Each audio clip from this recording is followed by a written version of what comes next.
And I'm like, wow. Well, my neighbor thinks the same thing. So I decide, okay, I'll call and just see. Although I really thought that maybe somebody cut themselves on the 89 million beer bottles broken, or maybe there was a fight or somebody chipped their tooth. I don't know. Um, but it was a lot of blood. So I call and they're like, oh, we're going to send an officer out. I'm like, okay. So three cops show up and they're like, okay, let us look at the towel or whatever. And they're trying to figure out, well, they could have gone to a different hospital if there was a crime committed.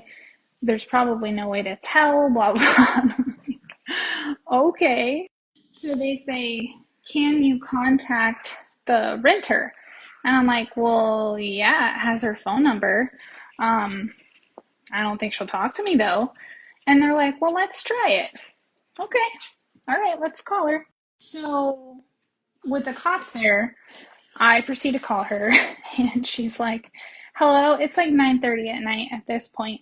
Hello, it's really late. And I'm like, hey, you just rented my house and there was a lot of blood. So is everybody okay? And she's like, yeah, my brother cut himself and they went to the emergency room or whatever. Blah, blah, blah. He's fine. And I'm like, okay. And she's like, okay, was there anything else? And I'm like, well, you did destroy my house, so there's that.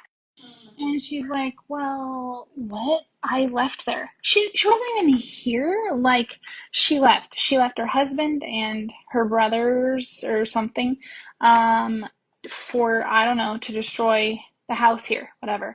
And I'm like, yeah, my house is destroyed. And she's like, then you hear her husband talking to her in the background. And I couldn't make out what he was saying, but it didn't, his tone didn't sound like he was super pleased. And then she's like, wait, what? And then she hangs up. So the moral of the story is that on night number 2 of renters being here, it got completely trashed to the tune of like $5,000 in cleaning and damages. So I don't know if Airbnb is a really super good idea at this point.